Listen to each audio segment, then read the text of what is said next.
내가 두꺼비를 처음 본 것은 1983년 초여름, 강원도 운계사 돌계단 아래였다. 그해 삼벚꽃이 늦게 졌고 솔바람은 하루 걸러 비 냄새를 가져왔다. 11살이던 나는 어머니가 시킨 대로 절 우물에서 물을 길어 내려오다가 낮게 끓는 듯한 울음을 들었다. 흙과 비, 오래된 비탈길의 냄새 사이로 이상하게도 뜨거운 천 같은 것이 배어 나왔다. 돌계단 첫 단 아래 툭 튀어나온 바위 그늘에 어둠처럼 웅크린 게 있었다. 검푸른 밤처럼 큰 두꺼비였다. 손바닥만 한 눈이 반짝였고 오른쪽 옆구리에는 누가 찍어 누른 듯한 상처가 벌겋게 트여 있었다. 놀라 뒤로 물러나자 물동이가 덜컹 대청마루에 울리듯 소리를 냈다. 그때 뒤에서 낮고 맑은 목소리가 들려왔다. 겁내지 말거라. 돌아보니 효탄 스님이 서 있었다. 삭발 위로 빗물이 점점이 맺혀 있었고 누렇게 빛 바랜 장삼 끝이 흙탕에 젖어 있었다. 스님은 나에게 물동이를 빌려 달라 하더니 치마폭처럼 넓은 연잎을 몇 장 뜯어왔다. 이건 더운 성질을 조금 꺼준다. 스님은 연잎에 우물물을 흠뻑 적셔 두꺼비의 옆구리에 얹었다.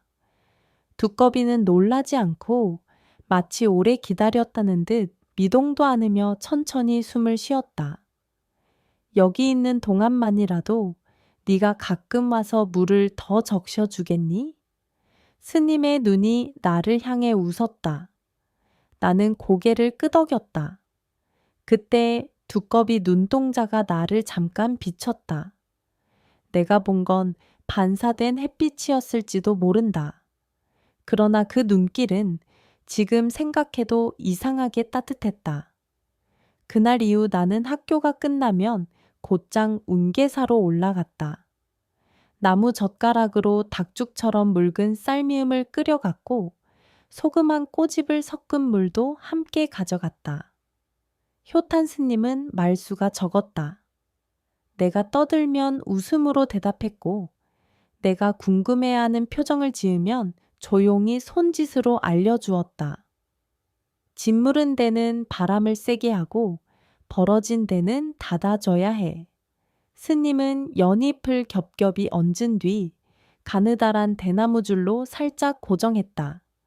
나는 연잎 결을 따라가며 손끝으로 물을 흘렸다. 두꺼비가 낮게 울면 스님은 괜찮다 하고 나도 따라 괜찮아 하고 속삭였다. 내가 두꺼비에게 이름을 붙이자면 어땠을까 생각도 해봤지만 끝내 그러지 않았다. 이름을 부르면 붙잡고 싶어질까봐 그랬다. 집에서는 이런 일을 말하지 않았다. 어머니는 시장 장날마다 메밀전을 부쳐 파셨고 저녁이면 피곤해 잠들었다. 아버지는 내가 7살 때 탄광 일을 그만두고 들판을 전전하다가 어느 겨울 감자가 얼어붙던 날 멀리 떠났다. 사람들은 일 보러 외지로 갔다 라고만 했다. 그래서 우리는 늘 어른의 빈자리를 조심히 피해 다녔고 나는 자연히 말을 줄이는 아이가 되었다. 그런 내가 운계사에서는 소리를 냈다. 오늘은 좀 더 밝아 보여. 비 냄새 싫지? 두꺼비에게 말을 걸다가 어느 순간 내 말을 내 귀로 듣고 있음을 알았다. 스님은 그런 나를 말리지 않았다. 시간은 짧고도 꾸준하게 흘렀다. 단오 무렵 마을 안악들은 창포물에 머리를 감고 아이들은 제기와 널뛰기를 하러 들판으로 달려나갔다. 나는 창포 뿌리 냄새를 손톱에 묻힌 채 절로 올라가 연잎을 갈았다. 이만섭 이장님이 절 마당을 지나며 혀를 찼다. 스님, 짐승한테 정 붙이는 거 좋은 일이 아니요. 효탄 스님은 예의 그 미소로 답했다. 정이 붙었다면 이미 좋은 일이 시작된 것이지요. 이장님은 내게도 눈길을 주었다. 연아야, 너도 어미 따라 장에 가서 도와야지. 나는 고개를 숙이고 물동이를 안았다. 마음 어딘가가 쿵 내려앉았다. 내가 하고 있는 일이 금방 들켜버릴 듯 마음이 소란스러웠다. 여름 장마가 오기 전날 두꺼비의 상처가 아주 얇은 흉터로 남았다. 효탄 스님은 연잎을 치우고 내게 말했다.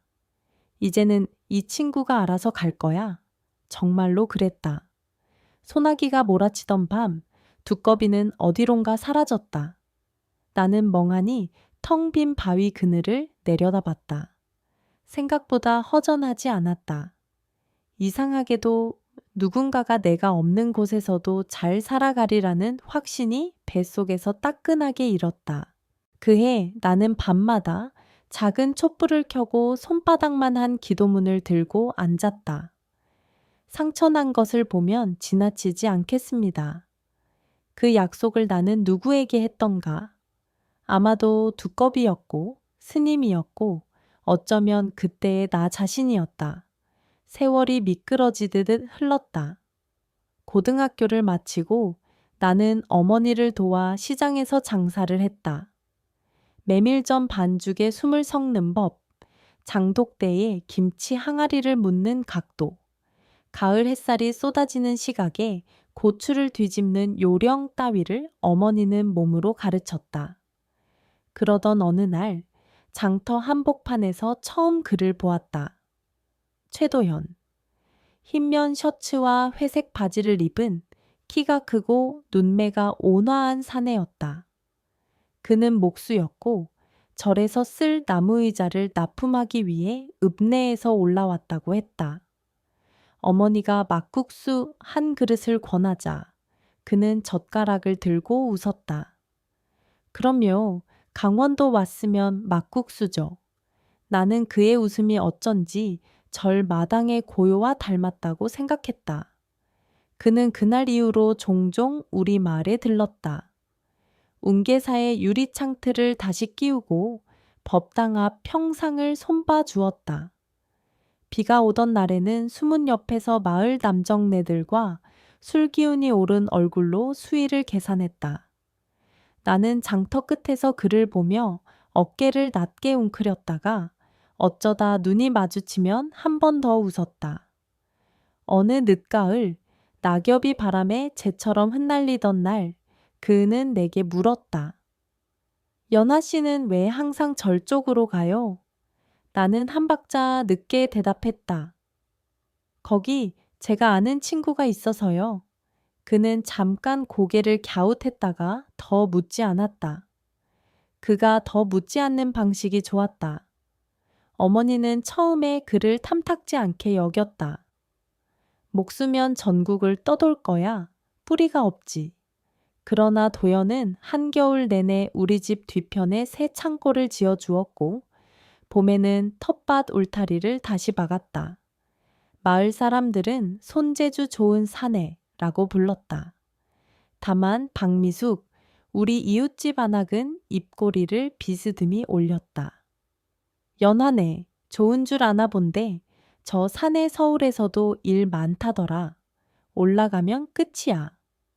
미숙 언니는 한내 도연과 말을 섞었다가 잘 되지 않은 듯 했다. 그녀는 새댁들이 모이면 늘 내 등을 툭 치며 말했다. 사람은 정 붙이면 안 붙잡히는 법이야. 나는 웃는 대신 된장을 젓고 콩나물 머리를 따며 속으로만 대답했다. 그래도 붙잡히지 않을 땐 내가 먼저 손을 놓는 게 낫지요. 연등회가 가까워지던 봄밤 도연은 운계사로 올라가는 길에서 내 걸음을 맞췄다. 같이 올라가요. 달빛이 돌계단을 젖빛으로 적셨고 바람이 대숲을 스쳐 지나가며 은은한 소리를 냈다. 법당 앞에는 아이들이 만든 종이 연등이 줄줄이 달려 있었다. 도연이 연등 하나를 내려 살펴보았다. 이거 서툰데 귀엽네요. 나는 불빛 안쪽에 적힌 글귀를 읽었다. 아픈 이가 낫게 하소서. 도연이 물었다. 연화 씨는 어떤 소원 빌 거예요? 나는 잠깐 숨을 고르고 말했다. 상처를 보면 지나치지 않는 사람으로 살게 해달라고요. 도현은 고개를 끄덕였다. 그럼 저도 비슷하게 빌게요. 고장난 걸 보면 고치고 싶어지는 버릇이 끝까지 이어지게. 그날 밤 우리는 처음으로 한참을 이야기했다. 바람이 잠잠해지자 어둠이 어깨에 내려앉았다. 나는 마음 한켠에 오래 숨겨둔 이야기를 꺼냈다. 어릴 때 절 아래서 큰 두꺼비를 돌본 적 있어요. 내 말을 들은 도연은 놀라지 않았다. 그렇군요. 잠시 후 그는 덧붙였다. 연화 씨랑 참 어울리는 일 같아요. 우리는 이듬해 가을에 혼례를 올렸다. 마을 풍습대로 새벽에 닭이 울 때 상견례를 하고 점심 무렵에는 집 앞 마당에서 잔치를 벌였다. 상위에는 붉은 대추와 팜, 찹쌀떡과 송편이 올랐고 마당 가장자리에는 장작불을 피워 소머리 국밥이 끓었다. 효탄 스님도 조용히 와서 멀찍이 서 계셨다. 나는 스님께 다가가 고개를 숙였다. 스님, 오셔서 감사합니다. 스님은 내 손에 잠깐 손을 얹었다. 축하하네. 그 약속 아직 간직하고 있지? 나는 고개를 끄덕였다. 예. 스님의 눈이 부드럽게 휘어졌다. 그럼 그 약속이 너를 지켜줄 거야. 시집살이는 생각보다 묵직했다. 시어머니 남순 어머니는 곧고 까다로운 분이었다. 새벽 4시면 일어나 장작을 보태고 항아리 뚜껑을 들어 냄새를 맡고 메주가 뒤집힐 때를 정확히 알아맞혔다. 연화야, 장독대 솜털 같은 곰팡이는 걷어내되 숨이 트이게는 해야 해. 어머니는 일마다 단호했다. 내가 서툴러 그릇을 깰 때는 크게 나무라지 않았다. 대신 한숨을 쉬며 말했다. 우리 집은 부끄럽게 살진 않는다. 그것은 꾸중이 아니라 공기 같은 규칙이었다. 나는 그 규칙에 내 호흡을 맞추려 애썼다. 문제는 박미숙이었다. 그녀는 우리 집과 밭이 맞닿은 언덕 위에 살았다. 내 혼례가 지나자 얼마 안 돼 등 뒤에서 미묘한 말들이 날아왔다. 새댁이 절에 너무 살 붙이는 것 같더라. 스님이랑 눈 맞추며 속삭이던데 나는 처음엔 못 들은 척했다. 그러나 어느 날 장의 과부 한 분이 나에게 가까이 와 귓속말을 했다. 미숙이가 말하더라. 새댁이 두꺼비랑 결탁해 사람 혼을 빼앗는다던가. 터무니없어 웃음이 나올 법도 했지만 입술 끝이 얼어붙었다. 나는 그날 저녁 남편에게 조심스레 털어놓았다. 도연은 잠시 말이 없었다가 말뚝처럼 곱게 대답했다. 내가 믿는 건 당신이에요. 소문은 우리가 묵묵히 살면 저절로 식어요. 그의 말은 바위 같았다. 나는 그 바위 응달에 잠깐 몸을 기댔다. 그의 겨울은 유난히 눈이 많았다. 지붕 끝이 하얗게 기침을 하듯 눈을 흘리고 대문 앞 고드름이 밤마다 자랐다. 도연은 마을 숨은 보수 일을 맡아 얼음을 깨고 막힌 물길을 열었다. 나는 장작 더미를 재고 내복을 꿰매고 시어머니가 내려준 떡국떡을 씻으며 시간의 손길을 만졌다. 밤이면 나는 어김없이 등잔불을 켰다. 손바닥 기도문을 다시 펼쳤다. 상처 난 것을 보면 지나치지 않겠습니다. 그 문장을 읽을 때마다 어린 날의 바위 그늘과 연잎의 촉감이 손끝에 살아났다. 시어머니가 어느 날 문턱에 기대어 묻던 날이 있다. 무슨 글을 그렇게 되풀이해 읽느냐? 나는 솔직하게 말했다. 어릴 때 맺은 약속이요. 어머니는 고개를 끄덕였다. 약속은 지키는 것만으로도 사람을 단단하게 한다. 봄이 오자 나는 종종 어지럼증을 느꼈다. 처음에는 바람을 잘못 맞았나 했지만 자꾸 속이 울렁거리고 콩나물 냄새에도 속이 뒤집혔다. 시어머니가 호미를 내려놓고 내 얼굴을 한참 보더니 미소를 지었다. 뭐가 왔군. 나는 그 말 뜻을 이해하는데 조금 시간이 필요했다. 저녁에 도연이 돌아오자 시어머니가 먼저 말해 주었다. 새끼가 들었다. 도연의 얼굴이 순간 환해졌다가 이내 조금 겁먹은 사람처럼 진지해졌다. 잘 지켜야죠. 그날 밤 그는 내 손을 잡고 오랫동안 아무 말도 하지 않았다. 숨결이 따뜻했다. 창밖에서는 대나무 잎이 서로를 쓰다듬었다. 임신 소식이 퍼지자 박미숙의 입놀림은 잠시 멈추는 듯했다. 그녀는 집 앞 고랑에서 우리를 지나치며 일부러 못 들은 척 인사했다. 나는 마음속에서 조그만 선을 그었다. 누구에게도 선을 넘지 말자. 대신 내 안을 넓히자. 아기를 위해 그게 더 낫다. 그때부터 나는 카렌듈라와 쑥을 말려 차로 마셨고 아침마다 밭둑을 천천히 걸었다. 바람은 여전히 소량을 품고 들었다 놨고 눈에 보이지 않는 물의 길이 흙 속에서 바지락거렸다. 도현은 수문을 더 촘촘히 살폈다. 비가 한번 크게 오면 이번엔 저 아래 둑부터 무너질 수도 있어.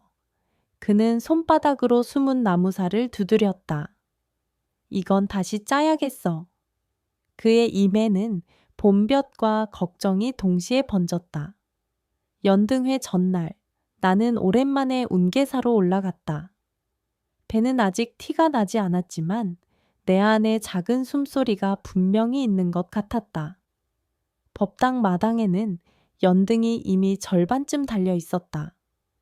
효탄 스님은 뒤뜰 연못께서 연잎을 다듬고 계셨다. 나는 조심스레 불렀다. 스님. 스님은 고개를 들고 내 배 쪽을 잠깐 보고는 눈웃음을 지었다. 축하하네. 나는 고개를 숙였다. 스님, 그 친구 기억하시죠? 기억하지? 가끔 꿈에 나와요. 스님은 연못 수면에 손가락으로 원을 그렸다. 물 위에 떨어진 꼬집처럼 가끔 떠오르는 건 모두 인연이야. 잠시 후 스님은 흐린 하늘을 올려다봤다. 올해 장마가 일찍 올지도 모르겠어. 내 등이 서늘해졌다. 하늘은 아직 청명했지만 어딘가 숨어있는 물의 그림자가 목덜미를 스쳤다. 그날 저녁, 집으로 돌아오는 길에 돌계단 아래를 일부러 내려다봤다.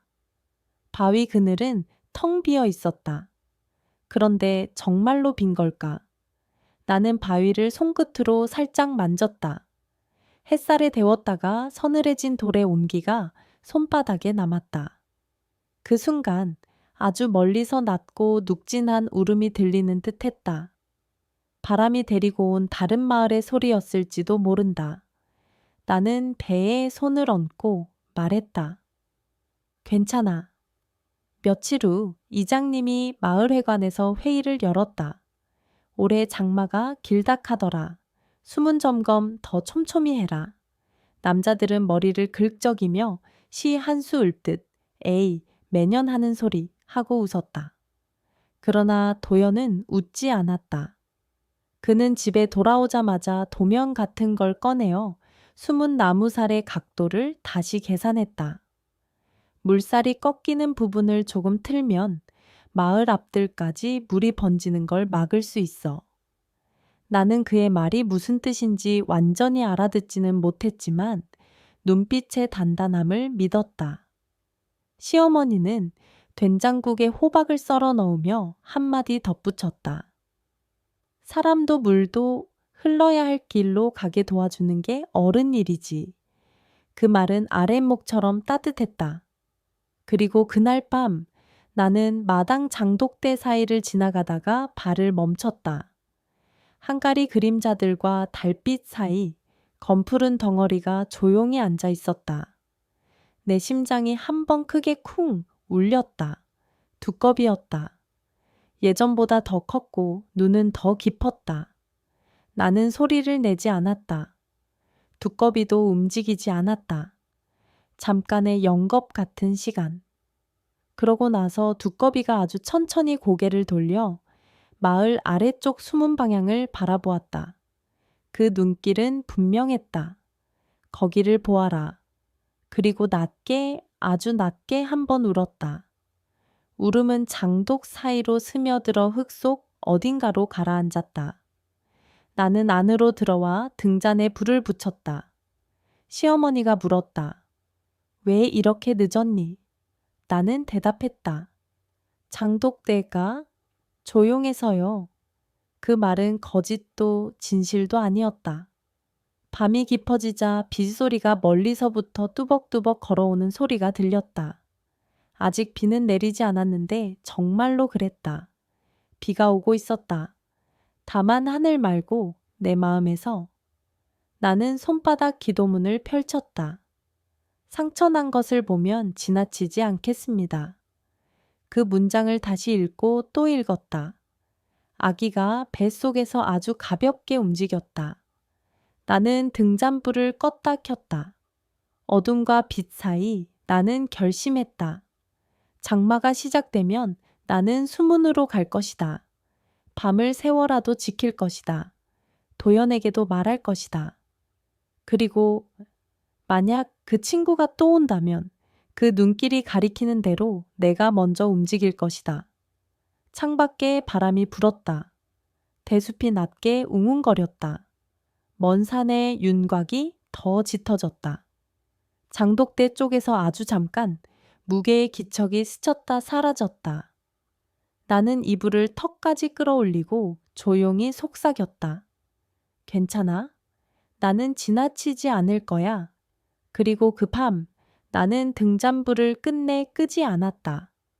장마는 예고도 없이 등 뒤에서 불러 스듯 왔다.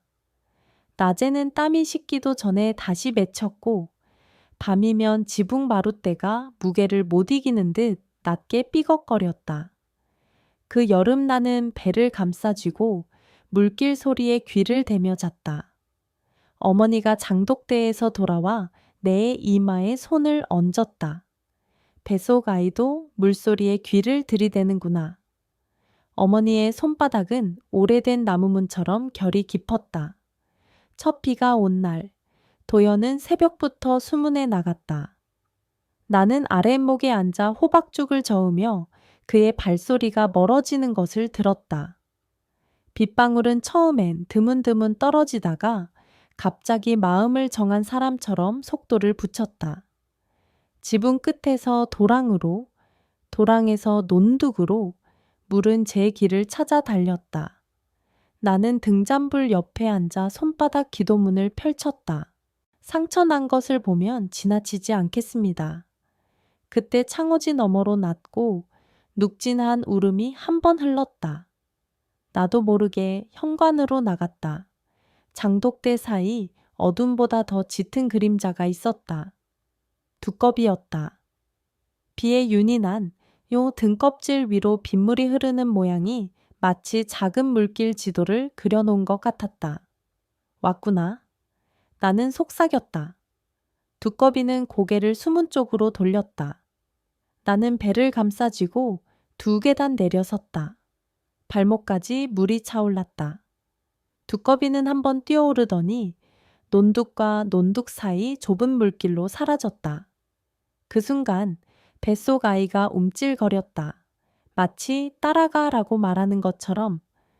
나는 호롱불을 들고 우비를 걸치고 가마니를 허리에 동여맨 뒤 집을 나섰다. 시어머니가 문턱에서 소리쳤다. 어딜 가니? 수문이요. 이 밤중에 애 낳을 사람 얼굴로. 어머니의 목소리가 비에 씻겨 나갔다. 나는 대답 대신 고개를 숙였다. 곧 돌아올게요. 웅계사로 오르는 돌계단은 폭포처럼 물을 쏟아냈다. 두꺼비는 미끄러운 바위를 무심하게 건너고 나는 그 뒤를 따라가며 두 손과 무릎으로 몸을 지탱했다. 연못가에 닿았을 때 연잎은 허리를 꺾고 물을 흘려보내고 있었다. 효탄 스님이 어둠 속에서 내 란텐 불빛을 맞았다. 연화야. 스님, 수문으로 가야 해요. 내 숨은 짧고 빨랐다. 그 친구가 그쪽으로 가라고 했어요.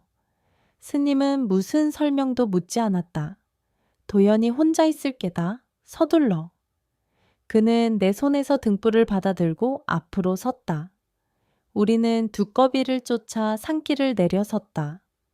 비 냄새와 흙 냄새, 땀 냄새가 한데 섞였다.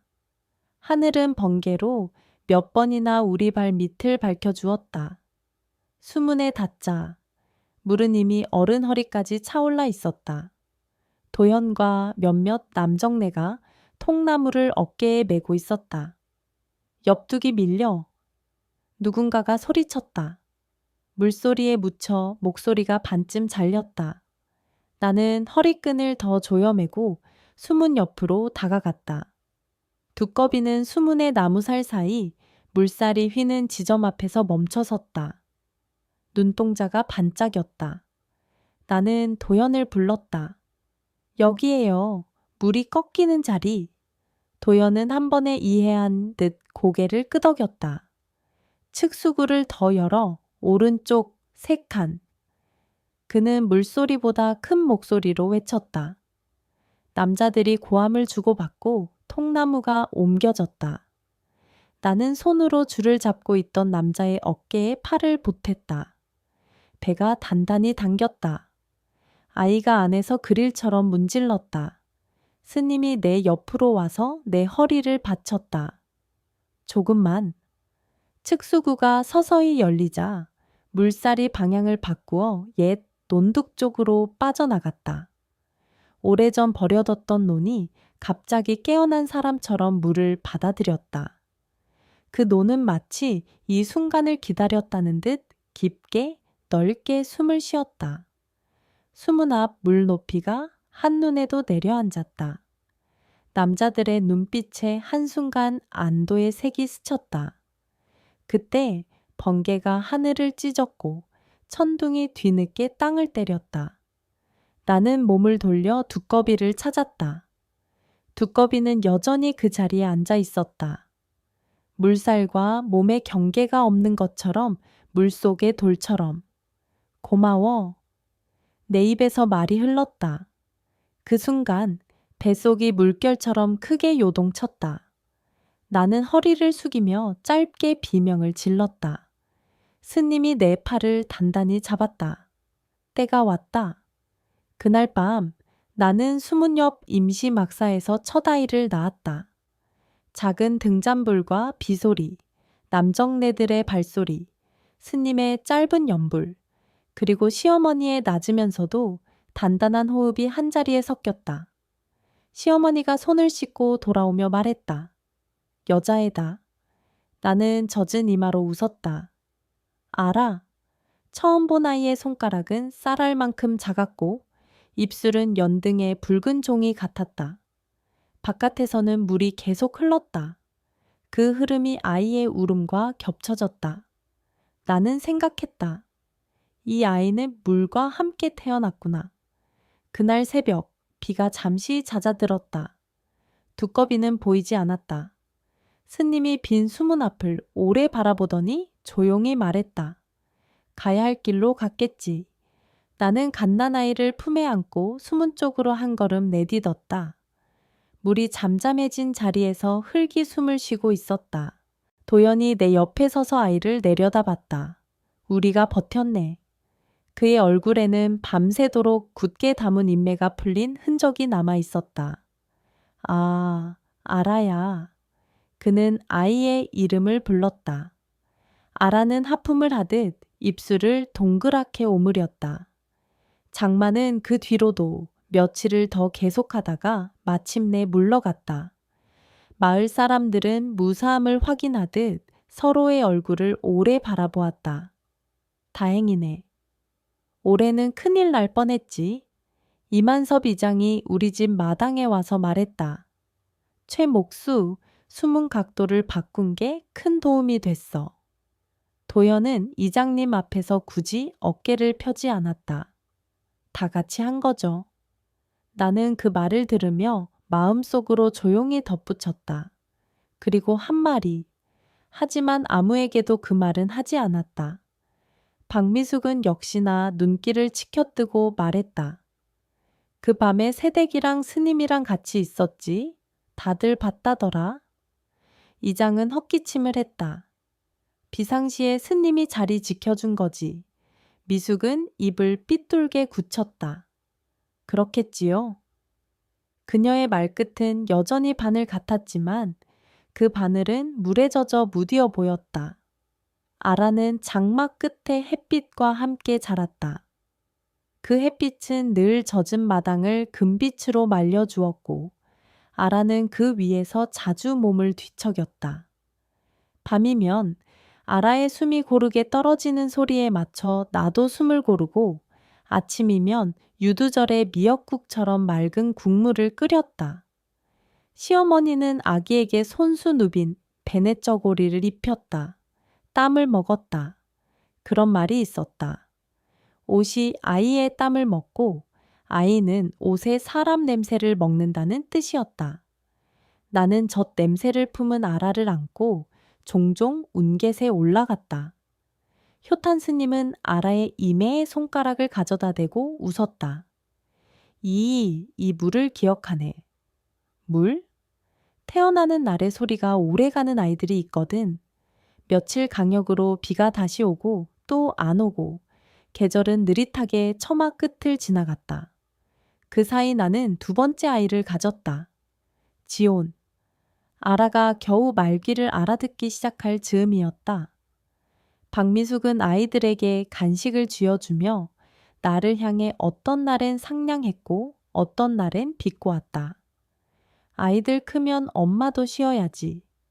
스님은 애들 이름 지어줄 생각 없대? 나는 웃음으로 넘겼다. 그러자 미숙은 슬쩍 내 팔꿈치를 쳤다. 사람들은 스님이 아라 아버지라던데. 그 말이 장난처럼 들렸지만 그 장난은 오래 묵은 독한 술래가 났다. 나는 넓게 숨을 들이켰다. 우리 아이 아버지는 도연이에요. 우리 집 식구들이 다 알아요. 미숙은 어깨를 으쓱했다. 그럼 됐네. 지온이 태어난 해, 가을이 들어차기 전 9월 추석날, 시어머니는 송편에 소리풀 한 장씩 더 얹으며 말했다. 사람 말은 바람 같아.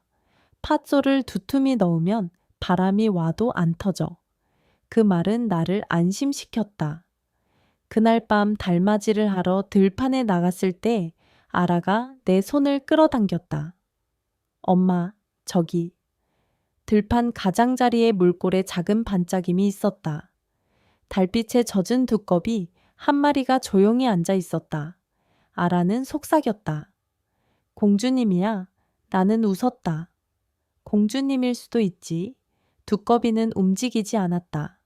아이는 손바닥을 흔들었다. 안녕. 그 순간 내 가슴속 어딘가 오래된 방이 문을 열며 미소 지었다. 두꺼비는 물속에 잠깐 발을 넣었다 빼며 세상에서 가장 작은 파문을 만들었다. 지온이 돌을 지날 즈음 마을의 샤머니즘으로 이름난 망금 무당이 굿판을 열었다. 논두렁에서 소가 발을 헛디뎌 다치는 일이 잇따라 있었고 박미숙은 그걸 두꺼비 탓이라 했다. 그 집 장독대에서 밤마다 이상한 소리 난다니까. 망금은 우리 마당을 빙 돌아보더니 장독대 앞에 서서 손가락으로 허공을 그렸다. 여기 숨이 막혔네. 시어머니는 눈을 가늘게 뜨고 말했다. 숨은 네가 막는 게 아니고 우리가 트는 거지. 만금은 미소를 지었다. 그렇지요. 나도 그걸 도우러 온 거고. 만금은 장독대 사이사이에 놓인 돌 몇 개를 빼내고 항아리 뚜껑 방향을 약간씩 돌렸다. 물도 숨쉰다. 나는 그 말에 고개를 끄덕였다. 만금은 돌아서며 내 귀에 대고 낮게 말했다. 아가씨, 네 곁엔 나쁜 것이 없고 오래된 것이 있어. 오래된 것?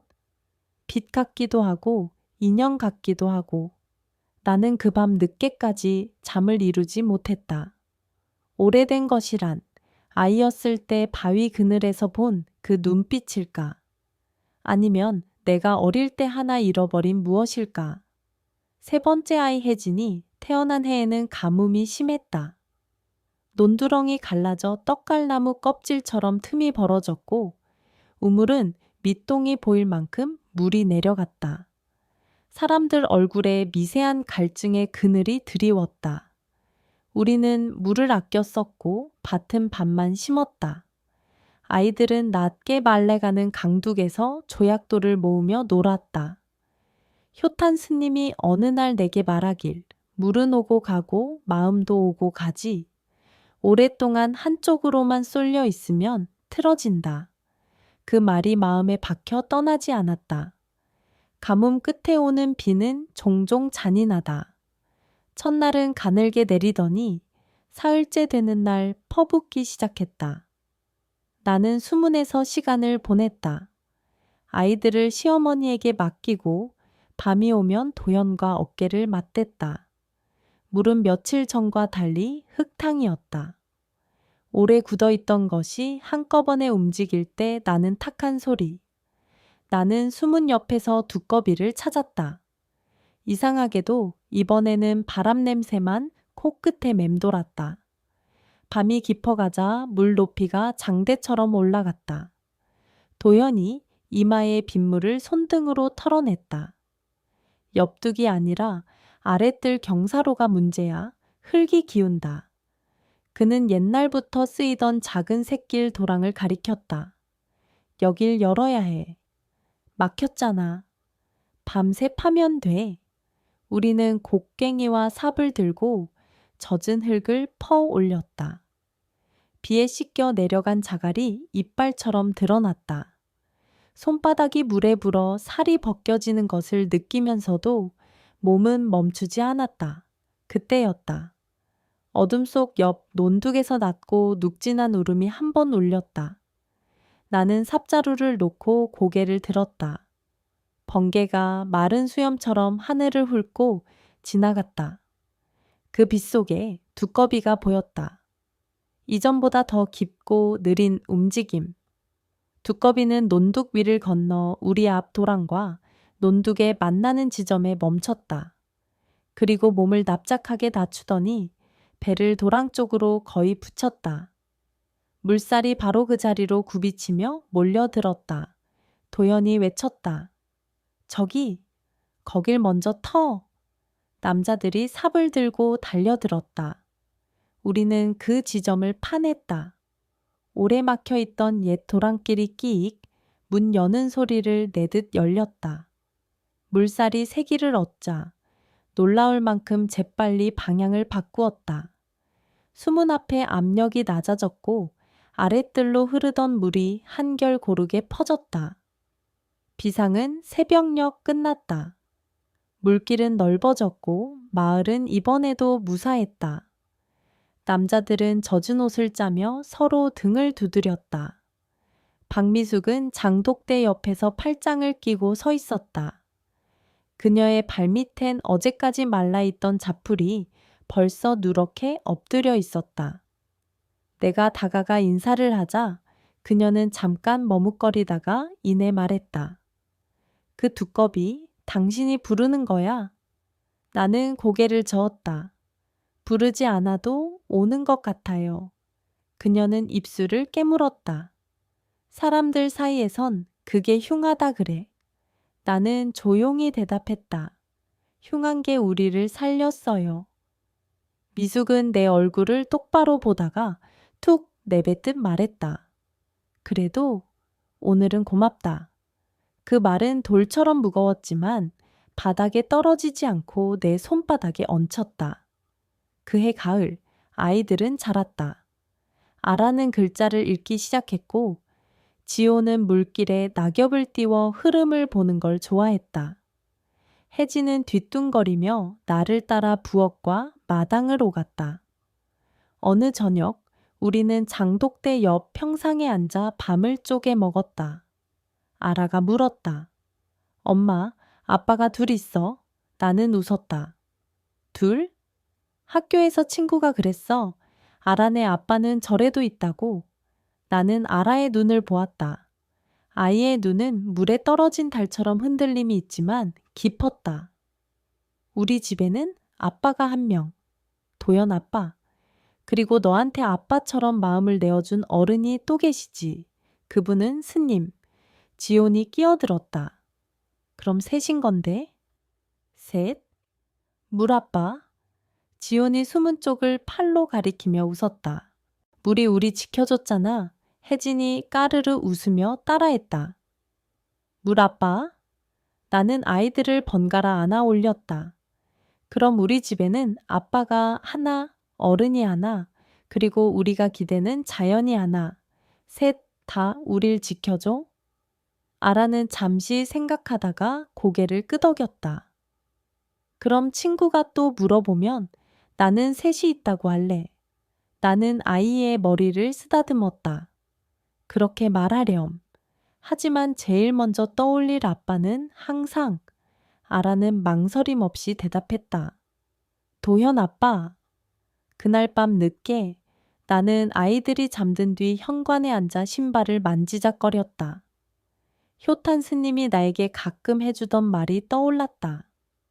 아이들은 우리가 꾸민 값비싼 이야기보다 우리가 하루하루 어떻게 사는지에서 배운다. 나는 내 발에 맞춘 고무신처럼 내 삶을 다시 생각했다. 장마의 밤, 수문 앞에서 두꺼비가 몸을 낮추어 물길을 보여주던 장면이 어제 일처럼 선명했다. 나는 묻지 않았다. 왜 하필 우리에게 왔는가? 대신 다짐했다. 오는 것을 놓치지 않겠다. 겨울이 왔다. 마을은 김장을 하고 장독대 위에는 소금과 고춧가루가 흩뿌려진 장갑 흔적이 말랐다. 시어머니는 절집에서 가져온 솔가지를 장독대 사이에 세웠다. 겨울 숨길. 나는 그 솔가지를 보며 생각했다. 숨기를 내는 건 이렇게 구체적이고 소박한 일이네. 장작을 더하고 항아리 뚜껑을 조금 비껴 얹고 물바디를 손으로 쓸어주고 효탄 스님은 겨울이 깊어지자 절집 뒷마당의 물길을 내다듬었다. 얼음도 물이고 물도 얼음이다. 그 말은 한동안 내 혀끝에 붙어 다녔다. 설이 지나고 나서 이만섭 이장이 마을회관에서 사람들을 모았다.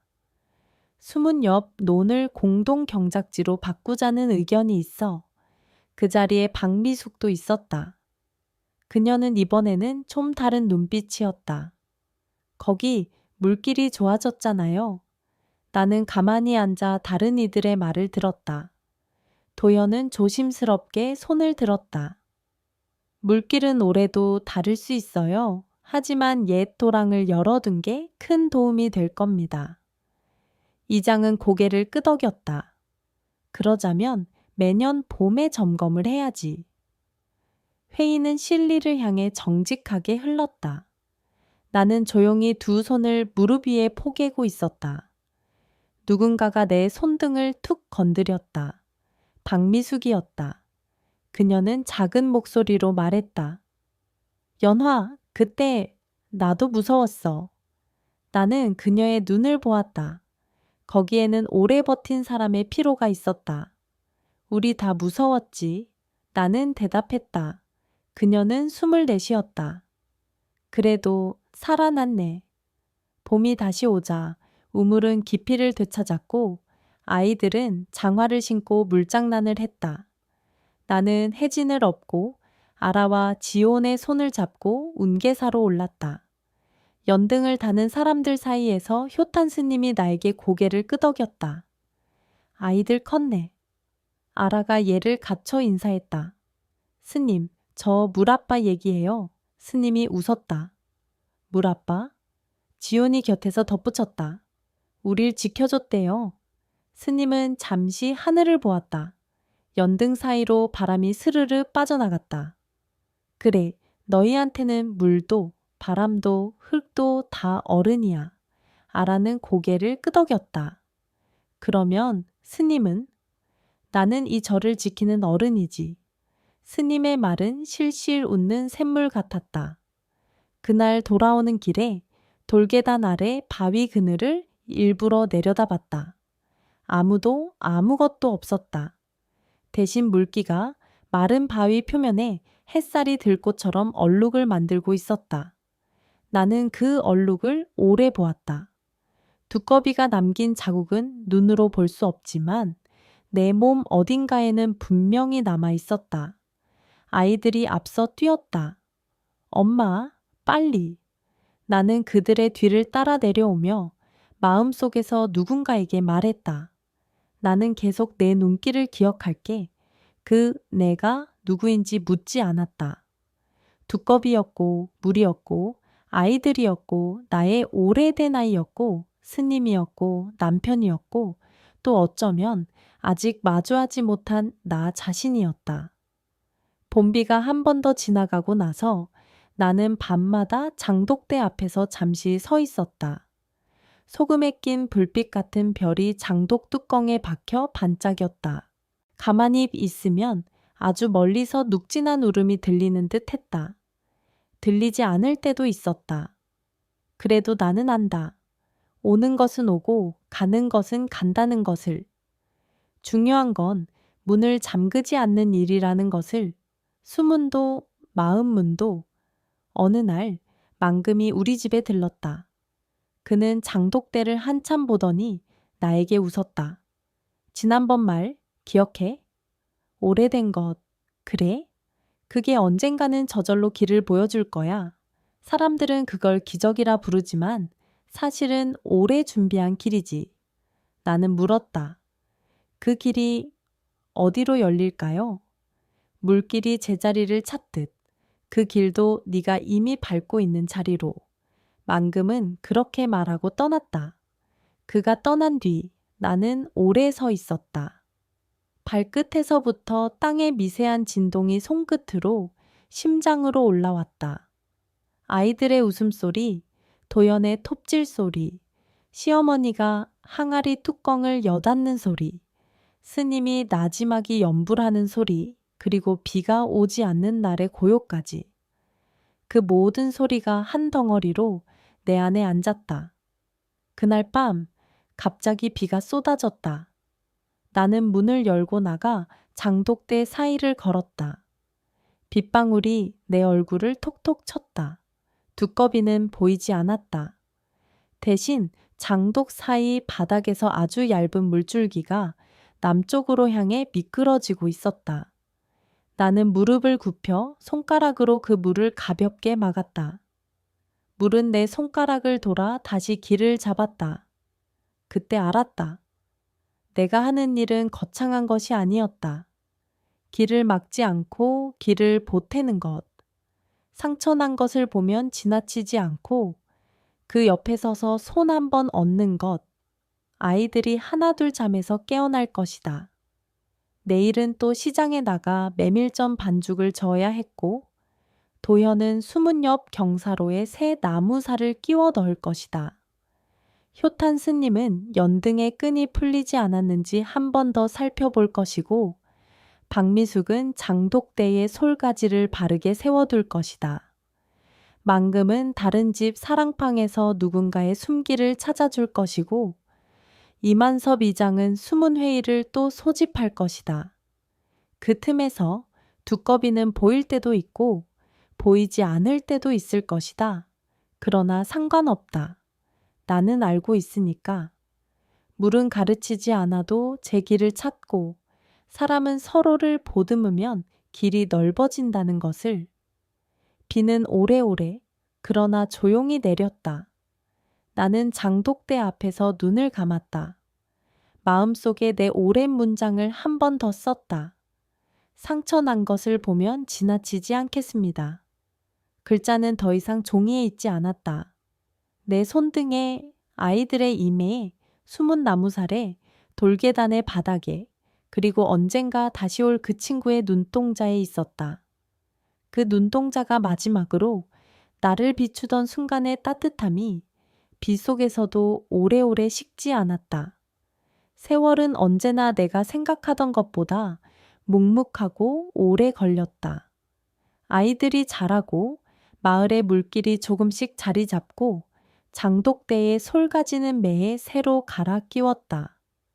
어느덧 아라는 하이텔을 타고 춘천까지 오가는 수의학과 학생이 되었고, 지호는 수문을 기웃거리다 못해 아예 강과 물길을 공부하는 공대생이 되었다. 혜진은 글씨를 남보다 또박또박 쓰더니 초등학교 도서부를 이끌며 아이들에게 책을 읽어주는 재주가 생겼다. 우리 집 저녁상에는 늘 물 이야기가 올랐다.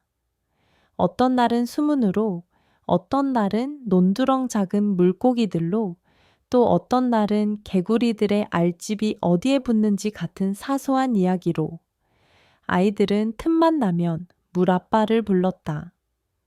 물아빠가 오늘은 많이 흘렀대. 아라는 웃었다. 흘렀대가 뭐니? 지온이 맞받았다. 아라 누나는 말보다 물을 더 잘 듣는 수의사 될 거잖아. 혜진은 두 손을 모아 엎드려 물아빠 잘 자요 하고 속삭이고 자는 아이였다. 우리 집의 공기는 한때 바늘 같았던 말들을 씻고 지나갔다. 박미숙도 흘러갔다. 해마다 김장철이면 그녀가 직접 담근 젓갈을 한 병 들고 와, 맛 좀 보라고 건넸고 나는 바삭하게 구운 메밀전을 쟁반에 올려 보답했다. 그녀의 말에는 여전히 한 줄기의 장난기가 남아 있었지만 그건 더 이상 도끼가 아니었다. 연하야, 사람들한테 하도 얘기했더니 이제 나까지 두꺼비 꿈을 꾼다. 나는 웃으며 어깨를 으쓱했다. 그러면 우리 집 장독대에서 한 번 자고 가요. 꿈이 더 잘 꿔질 텐데. 미숙은 나보다 먼저 웃고 등을 돌렸다. 싫다. 너희 집은 너무 조용해서 오히려 무서워. 시어머니 남순 어머니는 해가 바뀔 때마다 조금씩 작아졌다. 겨울마다 장작을 쪼개던 큰 소는 매와 가지처럼 앙상해졌고 항아리 뚜껑을 들어 냄새를 맡던 콧등은 자주 붉어졌다. 어느 봄 어머니가 장독대 앞에 쪼그리고 앉았다가 천천히 허리를 펴며 말했다. 연화야, 이제는 네가 숨기를 더 잘한다. 그 말 뒤로 어머니의 기침이 깊어졌다. 병원에서는 그저 오래 써온 몸이 조금씩 달아간다고 했다. 여름이 다 가기 전 어머니는 아주 조용하게 떠났다. 그날 장맛비는 오지 않았고 바람만 유난히 소립 사이를 스치며 지나갔다. 상여가 마을 어귀를 지날 때 더운 한낮인데도 산에서 냉기가 내려왔다. 나는 어머니의 상여 뒤를 따라가며 끝없이 되뇌었다. 숨기를 열어주는 게 어른의 일이지. 어머니의 목소리는 내 안에서 계속 살아 움직였다. 상여가 산길을 오를 때 저 멀리서 낮고 눅진한 울음이 한 번 울렸다. 아무도 듣지 못한 듯 했지만 나는 확실히 들었다. 나를 따라오던 아라가 내 손을 꼭 잡았다. 엄마. 나는 고개를 끄덕였다. 울음은 멈췄다. 마치 길을 열어주듯 한 번 울고 사라진 것처럼. 어머니의 부재는 집 안 구석구석에 빈틈을 만들었다. 나는 그 빈틈을 항아리 뚜껑을 바르게 얹고 담장 위를 훑고 아궁이에 불을 붙이는 것으로 메웠다. 도연은 집 뒤편에 조그만 평상을 하나 더 만들었다. 어머니가 좋아하시던 자리였지. 해질녘 키면 우리는 그 자리에 앉아 어머니 이야기를 했다. 항아리 뚜껑은 입을 막는 게 아니고 숨을 맞추는 거다. 도연이 어머니의 말을 따라하며 웃으면 나는 웃다가도 울컥해 코끝이 시려졌다. 가을이 깊어갈 즈음 효탄 스님이 절 마당에서 나를 불렀다. 스님은 한동안 말없이 뜰을 쓸다가 빗자루를 세워두고 내 쪽을 바라보았다. 연화야? 예? 오래 묻어둔 얘기가 하나 있다. 스님의 목소리는 젖은 나무처럼 낮고 단단했다. 네가 아주 어릴 적 운계사 아래 계단에서 울던 날이 있었지. 나는 깜짝 놀랐다. 그런 기억은 희미했다. 스님은 말을 이었다. 그날 너는 가슴팍을 두 손으로 틀어쥐고 숨을 몰아쉬었어. 너는 울음을 참느라 이를 악물고 있었고 네 발치엔 떨어진 밤송이가 있었지. 밤송이의 가시가 넷, 다섯 이런 식으로 한쪽으로 쏠려 있었어. 스님은 오른쪽 옆구리를 손바닥으로 살짝 짚었다. 내가 계단 아래로 내려갔을 때 너는 말없이 밤송이를 들어다가 바위 밑 어두운 데로 밀어넣고 있었어. 무서웠겠지. 네가 밀어넣은 게 돌인지 다른 무엇인지 분간하기 어려웠을 거야. 그 말을 듣는 순간 오래 닫혀있던 기억의 서랍이 나도 모르게 열렸다. 나는 5살 무렵이었다. 비가 막 지나간 날 계단 아래 바위 그늘에 어둠이 웅크려 있었다. 나는 그 어둠이 무서워 밤송이를 밀어넣어 쫓으려 했다. 그때 어둠이 낮게 울었다. 나는 도망쳤다. 숨이 차오르고 눈물이 났고 입술을 깨물었다. 스님의 그림자가 위에서 커다랗게 드리워졌던 장면, 그리고 스님의 손이 내 머리 위에 얹히며 괜찮다 라고 말해주던 장면까지 갑자기 모두 또렷해졌다. 나는 길게 숨을 내쉬었다. 스님, 그때 제가 그 아이를 다치게 한 건가요? 스님은 고개를 저었다. 세상 일은 그렇게 한 줄로 연결되지 않는다. 다만 인연의 매듭이 그때 묶였을 수 있지. 그래서 네가 자라 상처를 지나치지 않는 사람이 되었나 보다. 스님의 눈빛은 따뜻했지만 내 귀 뒤는 오래도록 뜨거웠다. 내가 사랑해온 그 친구의 오른쪽 옆구리, 흉터가 내 어릴 적 밤송이에서 시작되었을지도 모른다는 생각이 죄책처럼 또 한편으로는 기이한 안도처럼 내 안에 흘렀다. 상처난 것을 보면 지나치지 않겠습니다. 라는 내 약속은 어쩌면 아주 오래전 나 자신의 잘못에서 출발한 것이었는지도 몰랐다. 나는 그날 밤 장독대 앞에 앉아 오래 머물렀다. 하늘은 높고 장독 뚜껑 위의 달빛은 얇았다. 나는 손바닥 기도문을 펴지 않았다. 이미 외울 수 있었고 종이 없이도 내 손등과 심장에 새겨져 있었기 때문이다. 미안해. 나는 아주 낮은 목소리로 말했다. 대답은 없었다. 대신 바람이 대숲을 지나며 괜찮다고 말해주는 듯 했다. 시간은 또 한 번 도란도란 흘렀다. 아라는 대학을 마치고 읍내 동물병원에 취직했다. 어느 저녁 아라는 책가방에서 낡은 도감을 꺼내 펼쳐 보였다. 엄마, 이거 봐. 두꺼비 목 주변의 골격 그림 위로 작은 메모가 적혀 있었다. 서식지, 논, 습지, 돌계단 그늘. 아라는 장난스레 윙크했다. 돌계단 그늘. 지호는 졸업을 앞두고 있었다. 그는 수문과 도랑을 잇는 생태 통로 설계를 과제로 내고 교수에게 칭찬을 받았다. 작지만 많은 것을 살릴 수 있어요. 그는 도면을 펼쳐 보이며 말했다.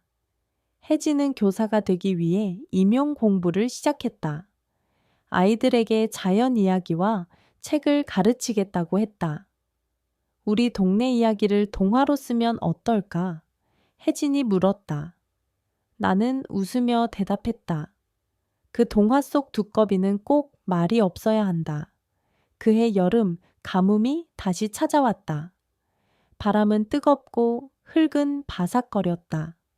우물물은 바닥을 보이려 했다. 사람들은 물을 아껴 썼고 마을 회관에서는 물차를 부르자는 이야기가 오갔다. 그런 와중에 해질녘 키던 어느 날 장독대 사이에서 느릿한 무게의 기척이 났다. 나는 고개를 돌렸다. 두꺼비였다. 예전보다 더 큰, 그러나 예전과 똑같이 고요한. 등껍질 위에 오래된 지도가 더 선명하게 보였고 오른쪽 옆구리의 얇은 흉터는 이미 식은 새벽빛처럼 흐렸다. 나는 서둘러 우비를 찾지 않았다. 비가 오지 않았으니까. 두꺼비는 몸을 돌려 장독대에서 담장 뒤 작은 자갈밭으로 천천히 걸어갔다. 아무도 그쪽을 물길로 생각해 본 적 없던 자리. 집 뒤 산자락이 얕게 꺾이며 모래와 자갈이 한 겹 얹힌 곳. 두꺼비는 그 가운데 멈춰 앉았다. 마치 여기라고 말하듯 배를 바닥에 가까이 붙였다.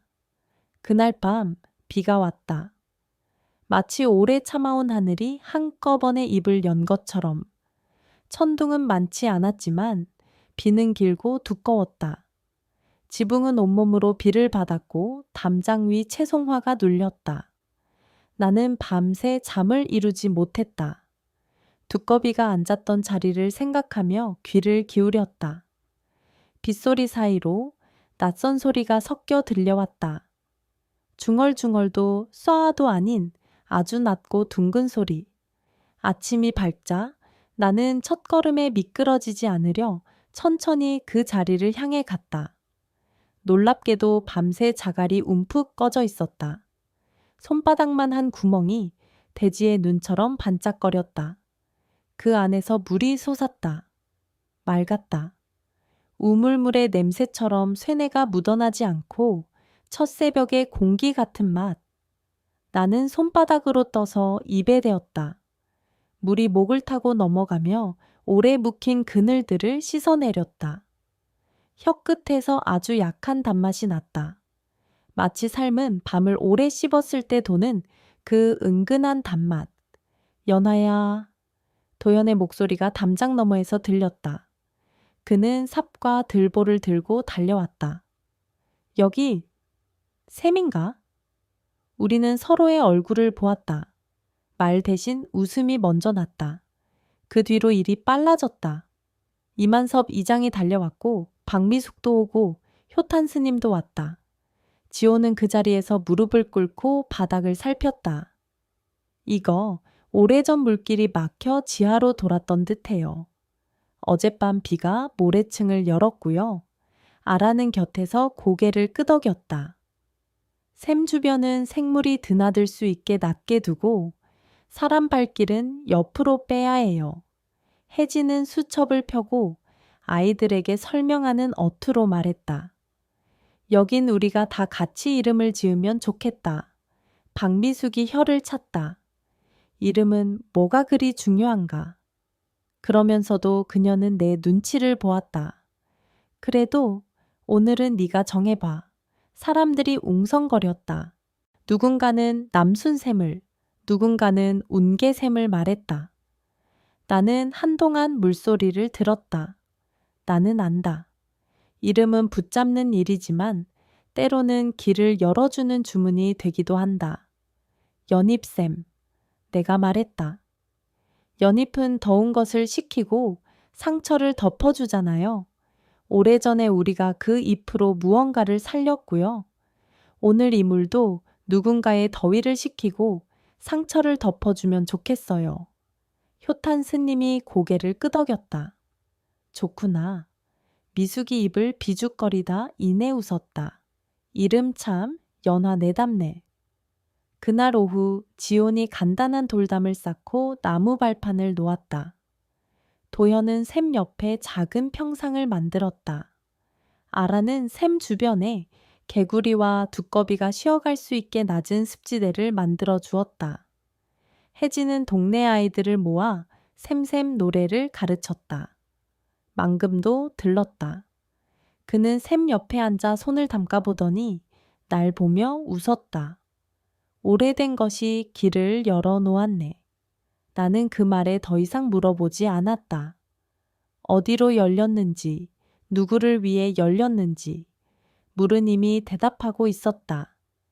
해질녘, 사람들은 돌아갔다. 샘 옆은 고요했다.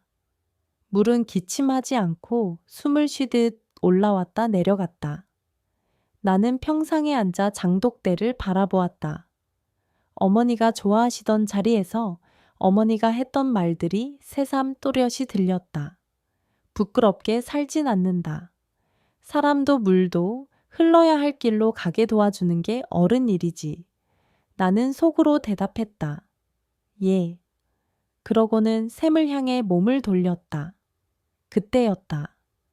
연잎샘 앞 낮은 바위 그림자에서 둔중한 기척이 났다.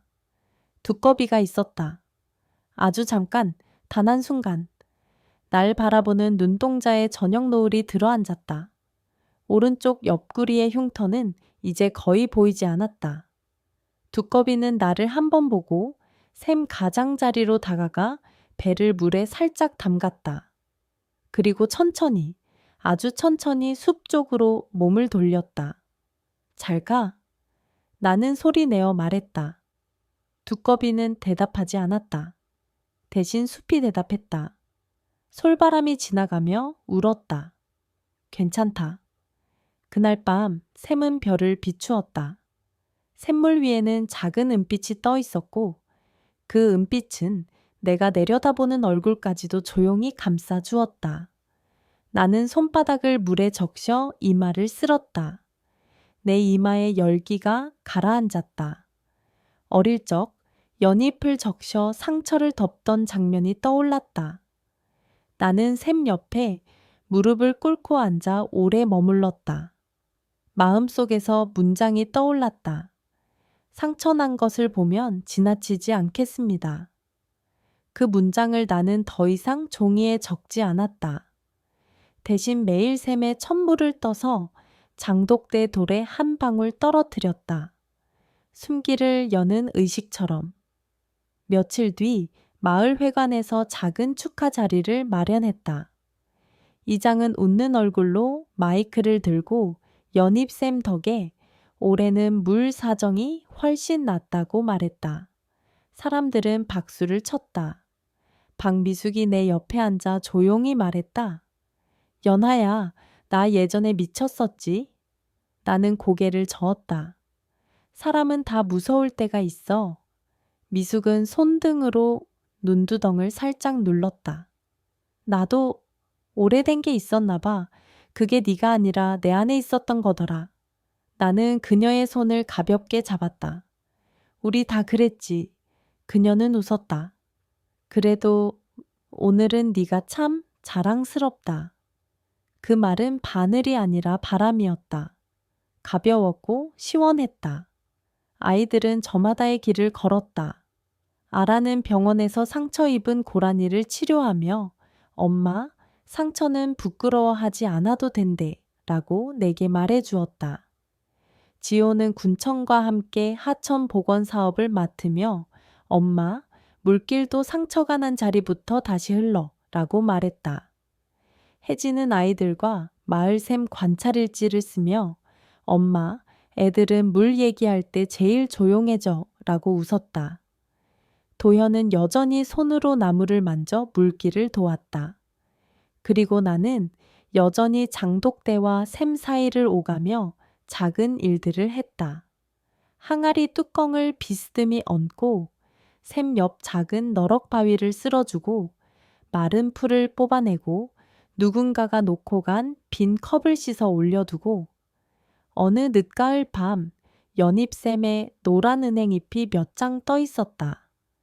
그 잎들이 빙글빙글 돌아다니는 걸 보다가 나는 문득 이런 생각이 들었다. 우리가 기적이라 부르는 것은 오래 준비된 길이 순간 모습을 드러내는 일이라고. 망금이 말했던 그 문장이 물의 소리와 겹쳤다. 샘물 위로 내 숨이 고르게 떨어졌다. 나는 조용히 눈을 감았다. 마음속에서 어린 날의 내가 밤송이를 쥔 채 울음을 참던 장면이 스르르 멀어졌다. 대신 낮고 눅진한 울음이 가까워졌다. 그 울음은 언제나 한 번만 울고 사라졌다. 과장하지 않았고 요구하지도 않았다. 단지 방향을 가리켰다. 이제 나는 안다. 내가 사랑한 것은 두꺼비 한 마리만이 아니었다. 나는 물길과 바람길, 흙의 숨길, 사람과 사람 사이에 보이지 않는 길을 사랑했다. 그 길들은 모두 상처를 품고 있었고 그 상처가 길을 만들었다.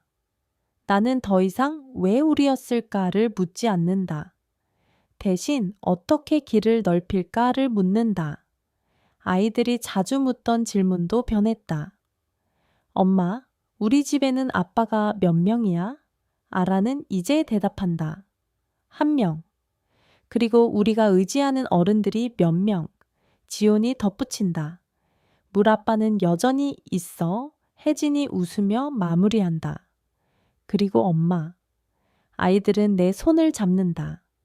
나는 그 손들을 잡고 샘물 위 별을 함께 본다. 밤이 깊어가면 샘은 더 또렷해진다.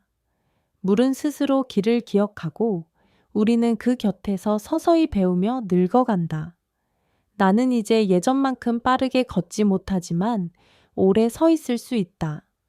오래 듣고, 오래 바라보고 아주 천천히 고개를 끄덕이는 일이 몸에 익었다. 누군가가 묻는다. 당신은 무엇을 믿나요? 나는 대답한다. 오는 것을 오게 하고 가는 것을 가게 하는 일. 그리고 속으로 한 줄을 더한다.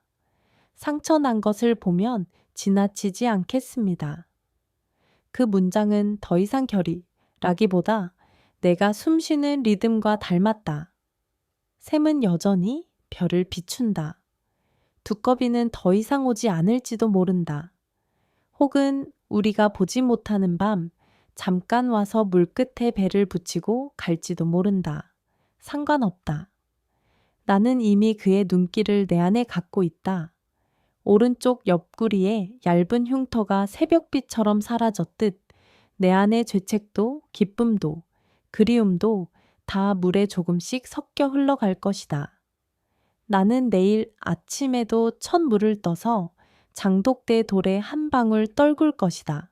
숨길은 계속 열릴 것이다. 우리 집은 부끄럽지 않게 살 것이다. 아이들은 각자의 물길을 찾을 것이다. 그리고 언젠가 아주 멀리서 또 한 번 낮고 눅진한 울음이 들릴 때 나는 알 것이다. 그건 경고가 아니라 초대라는 것을. 우리가 오래 준비한 길 위로 조용히 발을 올려놓으라는 말이라는 것을. 나는 두 손을 샘물에 담갔다. 물이 손등의 주름 사이로 들어왔다. 그 차가운 부드러움이 심장까지 가닿을 때 나는 아주 오래된 이름을 한 번 더 불렀다. 대답은 바람이었다. 충분했다.